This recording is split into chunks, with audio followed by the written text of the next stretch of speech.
தாலா வரகாத்து. பிஸ்மில்லாஹிர் ரஹ்மானிர் ரஹீம். புகாரி எனும் நூலிலிருந்து பாங்கு பற்றிய தொகுப்பு.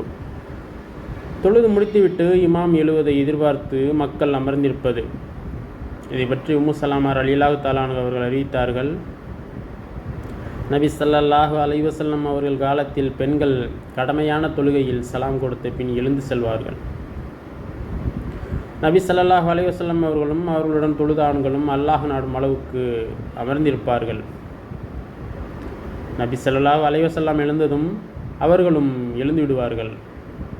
மேலும் இதை பற்றி ஆயிஷா ரலியல்லாஹு தஆலா அன்ஹா அவர்கள் அறிவிக்கிறார்கள். நபி ஸல்லல்லாஹு அலைஹி வஸல்லம் அவர்கள் சுபுஹ் தொழுது முடித்ததும் பெண்கள் போர்வைகளால் போர்த்தி கொண்டு வீடுகளுக்கு புறப்படுவார்கள்.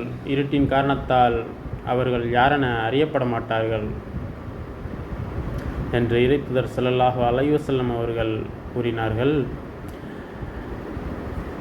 நான் தொழுகையை நீட்டும் எண்ணத்துடன் தொழுகையில் நிற்கிறேன். அப்போது குழந்தையின் அழுகுரலை கேட்டவுடன் அக்குழந்தையின் தாய்க்கு சிரமம் அளிக்கக்கூடாது என்பதற்காக என் தொழுகையை சுருக்கிக் கொள்கிறேன் என அபு ஹதாதா அல் அன்சாரி ரலியல்லாஹு தஆலா அன்ஹு அவர்கள் அறிவித்தார்கள். மேலும் ஆயிஷா ரலியல்லாஹு தஆலா அன்ஹா அவர்கள் அறிவித்தார்கள். பெண்கள் இன்று நடந்து கொள்ளும் முறையை நபி ஸல்லல்லாஹு அலைஹி வஸல்லம் அவர்கள் இன்று கண்டிருந்தால் பனு இஸ்ராயில் சமுதாய பெண்கள் தடுக்கப்பட்டது போல் இந்த பெண்களையும் பள்ளிக்கு வருவதை விட்டும் தடுத்திருப்பார்கள். இதனை அறிவித்த உம்ராவிடம் பனு இஸ்ராயில் பெண்கள் தடுக்கப்பட்டிருந்தார்களா என்று கேட்டேன். அதற்கு அவர் ஆம் என்றார் என்று யஹ்யா இப்னு சயீத் ரலியல்லாஹு தஆலா அன்ஹு அவர்கள் அறிவித்தார்கள். அல்ஹம்துலில்லாஹ் அல்ஹம்துலில்லாஹ் அல்ஹம்துலில்லாஹ்.